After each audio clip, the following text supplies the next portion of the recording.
mwampisa bubi nange ne mbakyawa olukulumu omutima gukedde nabakyawa nange. You cannot humiliate me netudengana.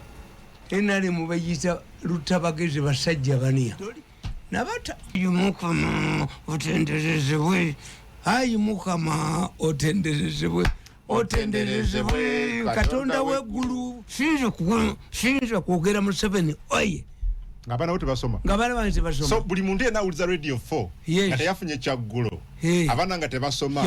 Kaina medical. Museveni waye. Museveni abeewo nswera amazi. Ko kikome musatu tonyeza osatu radio 4 ensonso zine kikome katonyeza ze musanvu radio 7 era kali yabayijikuru bomukama kabalega.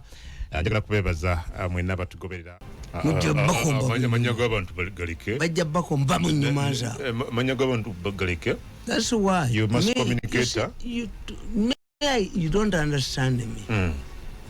You cannot humiliate me netudengana. I was abandoned out of state house as a chicken shit. Museveni could not remember and mange bamukuba amagulu. Musajja mukuli akakali bamukitegesa abonembata. Mwampisa bubi nange ne mbakyawa olukulumu omutima gukedde nabakyawa nange nabalaga omutima ogujjudde. Mwampita fala mwalowooza nti ndibye ebibiina bingi naafuna ekirala kanoonye naye musiribaddira. Tolibaddira nebo likolo otya kagenda katya wampisa bubi nange nenkukyawa so bakuyisa binawe n'obakyawa nabakyawa kankuba mawulire nakale alagidde nze mbakubiyinda bakubye ejjoogo lyonna buli weebweru yonna. Oyagala akayimba kano. The conciliation is not there. An old man. Ngakayimba kakusudde mu TV. Obwedda ule bayimbanga n'ozinamu nga bw'okkaatiriza. Balowooza ku baniyamu bakomawo ne bamuniyamu. Enali mubayita lutabagezi basajja baniya. Wanje? NRM. Bayitwa lutabagezi basajja baniya. Lutabagezi bokka. Basajja baniya. Omwana wa munno omugezi nyina n'atamufunamu kubanga alina okukkiriza okumuniyamu afuuka ekidoli nabata. Lwaki obadde okkaatiriza buli kye boogera? Wampisa bubi n'okkaatiriza bwoti. You mean whatever is in this song? Kati ekirungi ekiriwo. I tell people the life decision making muba ku crossroad. Nkwate lino matatu ali afana life matatu gwe bamaze okukuba abukebera we yakoledde ensobi oddamu n'okebera bwoti. Abasajja abaali bagenda Jesus gye baamuzaala emunyenye yababulako. The three wise men from the east. Fortunately for me, I've gone back where my star, I lost my star. Ozeyo Miliyo yanzija ku lubalaza lwa ggulu n'asola mu jahannama mu geeno gibaniya ku bantu ne babanyolamu. Ozeyo oli mu kukebera wawe wakolera ensobi. I have seen a shortcut to Jerusalem. Come again? Yes. I went back at the crossroad where Mary picked me. I now have a shortcut to Jerusalem. Parliament to Jerusalem. You've seen a shortcut? Yes. Nupu ye shortcut. Era mwanange nasanyuse. Ekutwale Jerusalem. Kankubuulire. Baba sajja bano. Muhoozi. Generali Muhoozi. Atumye Mwenda. N'agamba omusajja nakano akatta abantu okubasokoola. Mukwate ku mirundi mulabe. This was a message from Muhoozi. You touch mirundi and see. Nje kubakubira kumale kumacha mulaba omusajja ajoze ensibu bwadduka. Didn't I tell you ti abasajja malwaze gy'amaazi mu Uganda wakyogera wali wano ku radio 4 kati Museveni abagamba bazireti gyama nazikubiye nazikubye nezijjawo lwaki nalaba omusajja ono ani ku bantu mujoze nnyo agenda ani anyola nga agenze ewantu bazimukkiriza abeere nazo yazikuba Jenerali Kifaalu yazikubye nazijjawo. Ani yazikubye? Jenerali Kifaalu. Jeno Kifaalu? Hey. Omulina? Ai.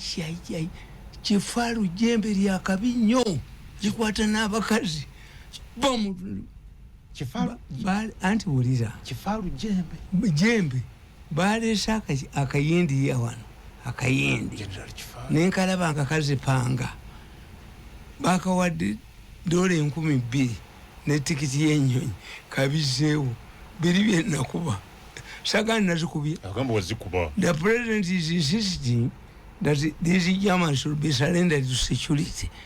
Omusajja nyokuba mbwiradde mwaso bannangu omulenzi ono oba aliko kino kana kozunza olutwe baddemu basokoole jeno Kifaalu gyali nensindika generali Kifaalu akayindi bakajja bweru katuse mu Uganda kwolwo olunaku ne kajja kasikaniga ejjaamu pa nezikubenga buli kasanga jeno Kifaalu yazikubye abayiso babadde tebanazirabako nga aba-UPDF basonda bangi nze nasindi generali Kifaalu akasajja byabwatusenga nako wekali njagala mulabako generali oyo kabaga Kifaalu wakata abakazi Kifaalu muveeko akwata n'abakazi bwegenda obuuza abantu togulangako ofiisi yo nosanga mwenakishe nene ng'ekiswa ebyo Kifaalu yabikola generali Kifaalu mukambwe muzibu osangamu ye kamanda wa infantry faba balina ng'ekiswa nga kijjudde bya musajja oyinza okusanga byeyenkana ekiswa mu ofiisi yo nga generali Kifaalu yabikoze generali Kifaalu yagetera nakuba akayindi ne kadduka akayindi bakubadde $10,000 ne tikiti kubuye okuddayo waabwe waako kakizunza lutekameza okudduka n'omusaka magwako bali babiri abaagala okutta abantu kati ediiro nakikubi kankubuulire muhoozi abasindikidde mwenda nensanyuka mukozi abagambye if you harm that man mirundi ne muhaminga bakwata ku makya Museveni yabakubidde esimu eggulu agwo gwakubiri if you harm this man in any way I will dig deep and uproot you. Ngowera olinga nti bagala kuhamba bade bagala kunzita anti nkugambye tibaleese jama sakubulya jama wazogera wano bateesenga tebakola ki teri abawulira jama nezikuba Kifaalu nazikuba nazijjawo $5,000 ejja dola gyagenze ono omuyindi azze ku makya okubiterera nembikuba Kifaalu ne mutwe nambikwayo nono era Museveni abagaye jama musireti teri jama nazikube nezimalawo naye omuyindi bwe yabadde agenda yabagambye gentlemen, let me tell you, you are not fighting a Ugandan, you are not fighting a Uganda government. Technology temuyina. These are Iranian Jamas. They protect Iran against Mossad infiltration. Mossad chitongole cha Israeli chama and CIA. Nebagamba omusajja oyo ayina satellite epaku satellite ya Russia ekulaba twene ya mwenda kaseyandaba mwenda asese mwenda vumye mbwa nga mulaba mwenda kaseyandaba mu motoka ye nandaba netugenda mwenda yanda ye yatya eregero n'omusajja simu Erich Mirundi is a nuclear bomb. How can I be defeated by a man who's I've not only defeated you, but I've humiliated you. I've stripped you naked before the international Nemwami Tamale senga ina amanyi gano goyogera kusenga bantu bano bakutawanya senga bakutawanya bakutawanya amanyi gano gwa mukubye bakube. Let me tell you, President Museveni yatumye Professor ngenda kubyo batushako byonna omulenzi nakubwa gweyo ejjogo liri mufumu kumunyuma. President Museveni yatumye Professor temumunyi. Professor is a psychological professor of president, but his problem is not known. Museveni yamuyisina agamba kati gwe jibuliro ntusizayo obubaka yabayisina baga bumutave kukusokola bantu niyo kusajja nikolimira kukusokola akasajja kalemedde kukusokola Museveni yaganye okusokola akasajja n'olusulako n'olutwe bajja kuba bakuttire pentwe bajazi Museveni yabaganye okusokola kandoze kyogera since I'm telling you ngenda bukuba kumande ngenda bufulumi akabulyo n'olusulako olukafujjodde musaga ukajjodde mu nyuma zaako yabagambise mudde kusokola abantu emanyi bw'onyiga Museveni you lose the point tonyiga yateekawo emulago teri kusokola ba ne kagamba nono munne wako bwe basokola bubateekawo kawolo ekyoyinza kukkiriza emundu emuli ku mutwe mupeba muttiro peki okubiri mufumule munyo akati ne babagaana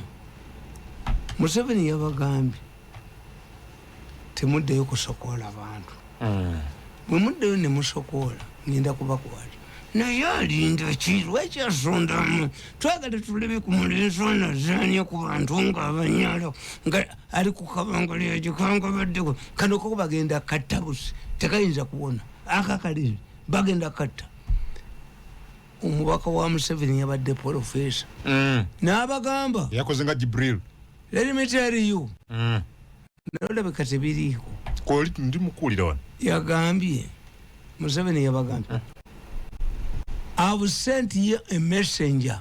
Why? I want this messenger to be a witness in the future. If you continue with what you are doing, you are going to be the first member of the first family to be charged and put in prison.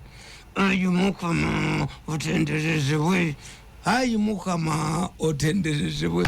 Otenderezebwe katonda weggulu. Ayumukama otenderezebwe nga ekyo kali mufumuse mu nyuma zikwereka kunza ayumukama otenderezebwe okiyimba otya profesa atenderezebwe ayumukama otenderezebwe katonda weggulu ayumukama otenderezebwe nga omusajja bamugambye Profesa yamugambye muzeyi yantumye kwaddemu okusokola abantu bagenda kuyolera wano n'amugamba nti kokwata ku mirundi I have been trained by the president anybody who asks mirundi will pay okay nemukozi kyabagambye mwenda kyabagambye temujja kusokola temulidemu kusokola abantu tuyiwa abantu mukibugana nayadduke ne galubindise ne ngwajja kubajjakemu kalenzi kuba beba kongo nine media consultant mukunavu Joseph Tamale meronji wanji mwami Tamale mwine ebintu byemutamanyi mu ggwanga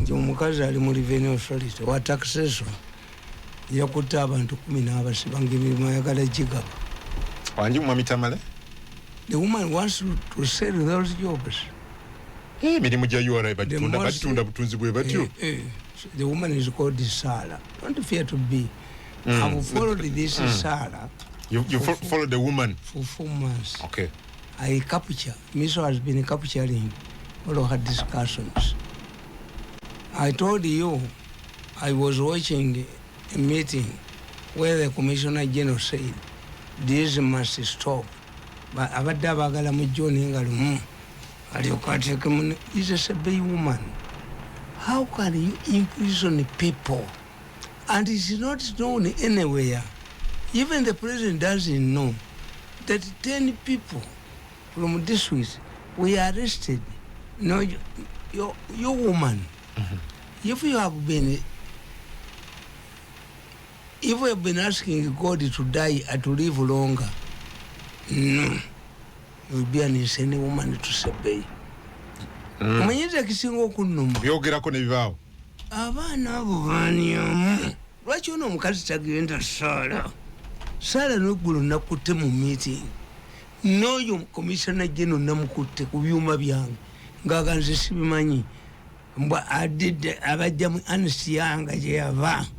Akuti omulenzi omuto naye mu mulindi ate abagisu bayitawa anti bayitawa mulindi muvumbagira obujozi bumugwe mutwe omusajja yayogedde n'agamba mu katambi Museveni cannot fight corruption everybody is corrupt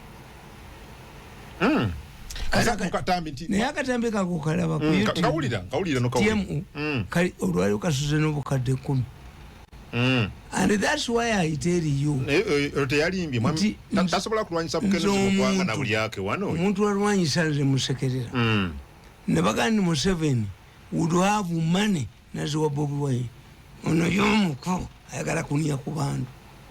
Why? In Kenya, what has brought problems? Serious things.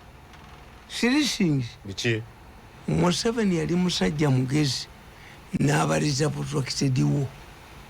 Yayina abajasi kasambu abaforeigners. You could have overthrown the government nga binayisa mu humiliated. Tekikola. It was premature.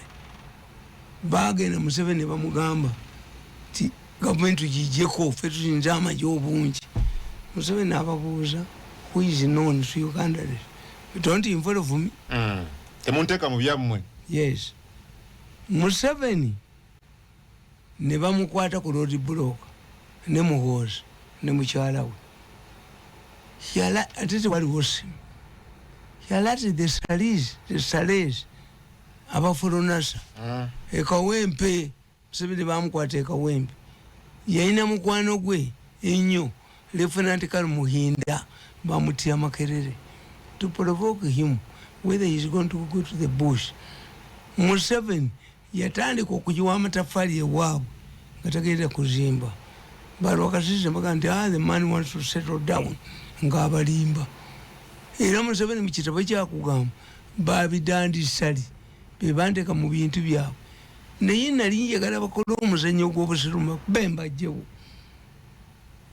oye Museveni naye abaana ne boogera ffe tuli bambabazi era mbabazi yatumentalinga mbabazi akomyewa noyogera abaganda tukugamba eddiba lyengo lyalera nti omugenzi nalyoka nzunza omutenekalo nakanono liri mbabazi kill people kalesikukunolutwero liri mbabazi tell you to kill people nolutwero nakanona nemulamututa bwonyiga ensonga efa togituusa bulungi kendeza obukambwe kisooka Albert Anderson bwe bamukutte kigambibwa nti abadde inciting violence ng'ayogera ku bukenuzi. That one is a fool. Bulola is a fool. He's a fool. Era ndi muganda nga nkubidde esimu nanga gwe nga tebakwata. Nimbaga my approach is different. Why do you call him a fool? Government mubeeramu. Bagiwadde omuliro. Nimubeeramu the voice of wisdom. I'm a voice of wisdom in NRM. I told you, people have wrote here, cellular jammers. You say, Richman, Chivana Museveni, I don't care about Kendo. Museveni and Pemu Yiso, baby, Raka Mumpari. Yiso is infiltrated. Bakutirayo. Who knew that the people never citing a cover Kenya, set a system? A one. Tebakulimba nga konti mise inomu nzembi kolera bye benyini bacholoza bulola musiru anti kubulya musiru why golola musiru bulola bayina ba bloggers bayina bachi bakagula kagubechi speaker bulola bagula mugule kubanga yafiiro obwa deputy RCC yes musiru aganti alwanyisa nguzi musiru alwanyisa nguzi yavaawa kanaka geze wekati kaino ruwa bazungu bakawa send. You see, do you know why I'm not arrested? Bubatula bakantaina kwa kolera. Museveni yabagambi mukwateko. Mugozi message yaba onani ku bantu abaniyo babanyalamu. Mugozi ya mugambi kumwenda mbina. Era muje bifa na command. Mulabe ejoko lyo mulenso nongale limuwere limudala. Jabbi kubabyonna. Why? I'm not a saboteur. Bano basabotua. I'm not an enemy. I don't fight people. Like in Uganda living also, I've told you, this woman called Sarah in the taxation department has imprisoned the district Arua, and they are not talking about Ebifabi Tunde. Come on the confront Minku, Babuta Minku Jew. And I'm not a mercenary. None of those children are involved. Who is mine? No. Nwanirira baki bantu naye gwe bakuhayalinga sente okuba speaker is a sitting speaker talina koze eri genuine atayina musiru itanidi yote bemiguu paka balu bakagula musemeka bloggers. Who are you? Obadala azimanya RCC kakati if you undermine the speaker first resign Rutwero Kalenchi ekifo yakifiirwa naye kati na continue asigadda akola yes prove nti speaker byomugambako bituufu. Activism ebeera luddawa. What if you switch from the speaker to the vice president? This is why me, I know, I did propaganda. Namusoma. I'm useful to NRM. Abantu bana okujja kuona ani yakubanda kana akale nona munne wako basoko bwe batta abantu ne babasoko ne babatunda ebweru. But NRM people like me. Yoyogera babinyumirwa. Yes. Because I'm a voice of reason. Toyina gwotya I'm not a mercenary. Tokozesebwa. Mirundi yali yakubye gundi ya mwesente. Sikikulirangako. Nabagamba nti babadde bagenda okuba trillion ya Museveni. Nabanje abadde aluguddemu. Nabanje? Musafiri. Aye tajja kuddamu kwogera. I'm telling you. Yalusimatuse. Amawulu. Nabanje agenda okusokola amawulu mu kyolo. Ng'ate nyina yagataddemu mu kikombe. Nabanja eyokola yoki. Mbuwe kagenda n'olusulako n'olusogoma lwako. Nyina n'ayogera. Nabanja waliwo trillion. Nga Museveni yekiteekawo n'asirika emaze emyaka eki salita gikwatako kano kagireba n'olusulo kali mwagezi kali kya n'olusulako olukono n'omusogomu okukanuka mu nyumba zaako kalemedde kukuttira abantu tukabetukattire wano ne kagamba Nabanja kasooka kuba mu bukete obuwumbi 10 bulemedde mu ministry. Nabanja navayo Nabanja nabuka ng'omwana omuto abuuka tena olumande tulina okiteesaako kozi Nabanja bamulimbi. Nabanja akwata ku ssente eddoboozi limu Nabanja eyokola yoki. Nabanja yadduka tali kavalinga nkukopaka kati yagenda okujjayo amawulu nga maama we yagatereseeyo mu kikoomi. Nabanja yadduka. Njagala kusoma kataboko nenga sinaba kozi nakubuulira ndi omulamuzi yali akuta omwana nga yamuteeka sangati ate kimbulira nga wajja n'oyomba ate tiyabavuma bali be baali ku mutwe era omulamuzi ngenda mubuulira nti omwana teyakuvuma naye omwana abaga nti yamuvuma nze mu kyaki teyamuvuma bwemba sisumbye yasumba ate mukambwe muzibu anti oyogera lukolosofa ndi nkubuulidde mu kyaki yange bwemba sisumbye nenfa kati oli musumba oyo yasumba oli musumba bulijjo. Nina omwana omuwala ku ssaawa 12 ava ewaffe ekaliisiro n'atuuka essaawa ezitalinnya mmotoka atambuza bigere ava eri ssaawa mmeka 12 ez'olweggulu nga yanyiize atuuka wano ssaawa mmeka 4 ez'ekiro talinnya takisi n'omwana we ku mabega era abasikale bangamba yikaze mwazimu yuko wapi huyo mtoto wangu okutegeeza nti ebyewaffe bikambwe byennina. Oli musumba anti nkugambye mu kyaki yange oyina kyaki bwemba sisumbye oyo yasumba oyina kyaki yavuma mulamuzi era omulamuzi yamutadde why si yamuvuma gwe bwana mukulu wa kyaki yo omulala yamuvuma mulala kati omukebera tamanyi nti yavuma n'omulamuzi ebintu byamayembe go n'eddogolyo ebyali ku mutwe gwe ate oba bano n'emisambwa gyo nakugambira wano nti abasajja mbasaitinze Kenya wabyogera wano ne bajja yiso teyina kapasite kubatwesinga nakubye ebikube nezikubye nezo jama nezikuba nenzijjawo nenge gyolengeramu ebintu byo birengera nati nkubuulira tikati Museveni yayinza okunjerega genda okole mu yiso I cannot ebyange tibikola mu gurupu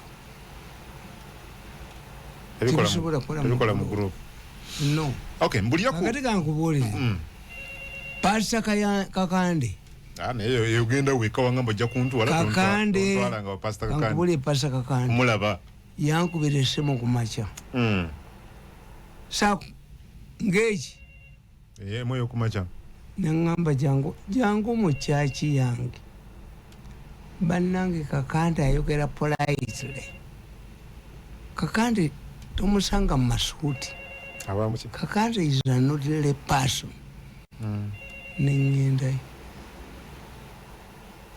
Do you have any problems in your stomach? Because yes, Pastor. What happened? They gave me poison in the state house 5 times. Who? Nemba mubulira. Tabe bampo butwa. Go bamanyi? Bamanyi. Okay. Basoka kundiza bibya kulya ebibiki. Kakande nangamba.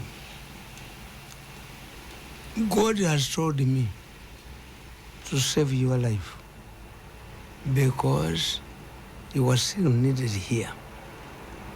Ono munnange buli lwalwana olusalo lwe akanga abagagga tebatampa ssente nfe naye ajja kufuna ajja kuba ebigenge mu matansi ejjogolere mugwamu kuba siri musonyo nagenda okulaba abagagga bonna nga tebakyampa ssente ayagala nfe nengenda mukuba ekigenge mu nnyuma kijja kulya ne kamaanyi kale tuveeyo anti bulira Kayanja Kakande noti Kayanja Kakande okubiri Kakande ono tayina kyayina Kayanja ono yayina Kakande yankona bwati ku lubuto emirundi eki I've cured you go kati remember nsinywa amazzi sinywa juice lwaki bimbalagana nzinywa naire space onyo mwenge nywa mwenge ate mbadde nnyo ekyupa ezi buli lunaku naye kati Kayanja Kakande si Kayanja Kakande isi Kakande Kayanja ng'omwagala nnyo Kakande Kayanja mufere I'm talking about Kakande okubiri Kakande kakati nanga nti obutwa bwizonero gaawe I've healed you yakukubako obutwa naye saagudde tewagudde ayantereddeyo omuntu nga bwakuba bwati ku lubuto waliwo nange ngaaligudde mirundi ng'eki nanga nti genda ekiro nafumula kuleti ya bbiya wanywa kuleti ya nenfuna running stomach nekera nenywa kuleti ya bbiya nenfuna running stomach neggulo nenywa kuleti ya bbiya ziri mmeka ezo ekiba mmeka abaana bange badokita bakebere mu urine ne mu stool temuli butwa and I've been depending on expensive drugs. Mwana wange olunaku lumu ebintu ebyo bituyina ku mitwe tebizanyirwako era nze bwengenda mu bapasita abo wamukwano gwange bujingo akatanakyawa bujingo yankyawa bamutiisa era n'omwana wange hamu naye bamutiisa obai ono yakola okusokola abantu agenda n'abakanga anti agomwami mirundi sente mbwabavu genda mubebigo mwenda munyo ajja ejiniamu kyesigalidde omukolera omulenzi oyo ajja bazitatamula jamubebigo mwenda munyonyi ajiniemu omulenzi oyo nekalibindiri ajja kulya munyonyi bajja mubebigo mwenda sabaniya bamugirako kumimbujozi kumandu nze ndi mandu sabagaga badde bakuwa ku sente bonna yabagaana bwe yaleeta jama n'abaga asubireyo nidde sirioge bwekasajja gusi tuleka butulisi Seven ampite batulikiremo kati laba divert nze bwonyize n'ova gy'obadde kati kakati wadde kyatubulya ku musumba abaana bange badokita bagenze okukebera nga temuli butwa bugenzi pastor yakuwonyeza nkubuulidde Kakande yambonyeza obutwa kati onywa kuleti nywedde omwenge anti mbadde ngunywa gufulume ate si yakiŋŋamba mbadde nywa kuleti buli lunaku nakati mukulu wange azze wange nga njiriko kugifuuwa kuleti wenyumiriza mu kufuuwa nfune ebifuluma mu lubuto When my doctors came and examined the urine, Nemusai never could cover them. Kakande has cured him. That is simple man. Kakande Tanyega. Kakande is very polite. The big gentleman. To get to Mwebazedi. Now we go to Aleo. Nature Kuruma. To Mwebaze or Rukuanya. What battle? What battle could rather walk with Jeshimbo? The mechanical was battle on Aliomo. Iraya Ngambi. To gain up Fenamo America. Of America baga to battle Valete. But I never got to Valete, a Kampala. Ojashimbo. Nemuganti, Atino Genda could not fit Ambuleco. Babadi Bagantia, Emirambo Jije, one about Fida. Ojachimbo, Yomkobagano Kusasend program ya fe, no? So Sawa Noctanican. Mukanika battle, I look in the Kawa Chimbo. Chimbo wa ina Obusengi Rukumbi. Do you know 1,000 rumors? 1,000. Kimbo wa ina Obusengi Rukumi. Mujawe wawa Chimbo wa kolera. Yari bizimbe bya ino bimanyi. Chimbo wa makanika wa batule. Chimbo wa muvayo muchimaze. Muvayo muchimaze. Nkugambi ujane munone mwebaka. Tova wa Chimbo wanga batule tisere day. Wa batule yunga tekola bulungi. Ojabuzi ne muvayo kuba chimu. Nako tugende wa makanika. Kati bwogana. Mukazi we yabakuloka. Mwenyini oyo. Abakazi bakuba batule tekankoboli. Let me tell you a story. On my village. Omukazi was very malicious, but highly intelligent. Yeshi yakolanga. Bale to omugole. Nazina amazina agatti omuntu. Nazina. Teka banango omukazi sayina buba. Alinge yakulira mbasiramu. Akati. Emikolo y'omugole gyaliyo. Egyaliyo. Wa. Kiche kyatukawo. Emikolo y'omugole nga tegiriyo nga amasanyalaze ku musajja gavaako ku batule. Omwezi mulamba bwagende wono kabeerako. Bwagende w'omugole gavaako. Kati ate nga oyo mukazi mugezi. Kale munnange. Bwe yagendanga ew'omugole nga gabeerako. Ew'omukazi w'omukadde nga gavaako. Kale munnange nze wansanga wano. Kale munnange omusajja ku omwekomye. Kale akaaba. The man believed nti omugole yakoze eki. Yalese eki amasanyalaze. Nga tasobola kukikkiriza ti omukazi yejjako amasanyalaze. Agajjako ye mwennyini. Ye yennyini. Kasita obanga ovaawo ng'agajjako. Ng'agajjako. Kati omusajja n'agenda ku musawo Omuganda.